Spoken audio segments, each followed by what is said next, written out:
Johnson പിന്നെ Pulsar സുനിയോടൊപ്പം ഉണ്ടായിരുന്ന ഒരു സഹതടവുകാരനാണ്. അതെ അതെ.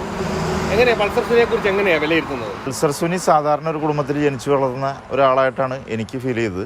പിന്നെ മറ്റ് പല കേസുകളും ചിലരൊക്കെ പറയുന്നത് 28 കേസ്, 29 കേസ്, 30 കേസ് എന്നൊക്കെ പറയുന്നുണ്ട്. എൻ്റെ അറിവിൽ അങ്ങനെ ഒരു കേസ് ഉള്ളതായിട്ടൊന്നും അറിയില്ല. 2-3 കേസ് ഉള്ളതായിട്ട് അറിയാം. അതിൽ പ്രമാദമായിട്ടുള്ളൊരു കേസ് ഈ നടിയാക്രമണം കേസുമായി ബന്ധപ്പെട്ടിട്ട് ഞങ്ങൾ ഒരുമിച്ച് അവിടെ കിടന്നിട്ടുണ്ട്. അതിൽ ഇന്ന് ഇപ്പോൾ അദ്ദേഹത്തിൻ്റെ അമ്മയടക്കം പറയുന്നത് അദ്ദേഹത്തിന് വളരെ മാനസാന്തരം ഉണ്ടായി എന്നുള്ള രീതിയിലൊക്കെയാണ്. ഈ ചാവേറുകളായിട്ട് ഇവരെ പോലുള്ള ആളുകൾ ഒരുപാട് പേര് പെട്ടുപോകുന്നൊരവസ്ഥയുണ്ട്. അതിലാണ് ഇതിനകത്ത് പല ന്യായീകരണങ്ങളും വന്നേക്കാം. പക്ഷേ തീർച്ചയായിട്ടും ഞാൻ മനസ്സിലാക്കുന്നത് അങ്ങനെയാണ്.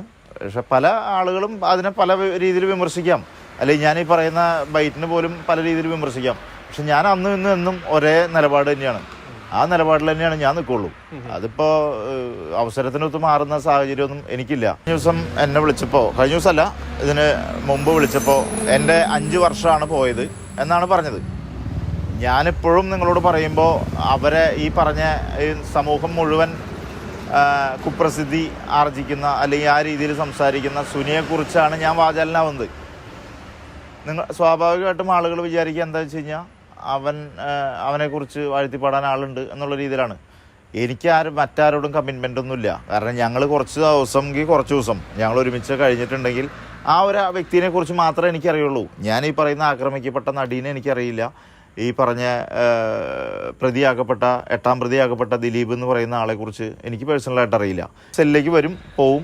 അപ്പോൾ ഞാനൊരു ദിവസം ചായ കുടിക്കാൻ വേണ്ടി വന്നു കഴിഞ്ഞപ്പോൾ ജോലി തിരക്കിൻ്റെ ഇടയിൽ ചായ കഴിക്കാനായിട്ട് സെല്ലിലേക്ക് വന്ന സമയത്താണ് അവരെന്തൊക്കെയോ ഇരുന്ന് എഴുതുന്നത് കണ്ടത്.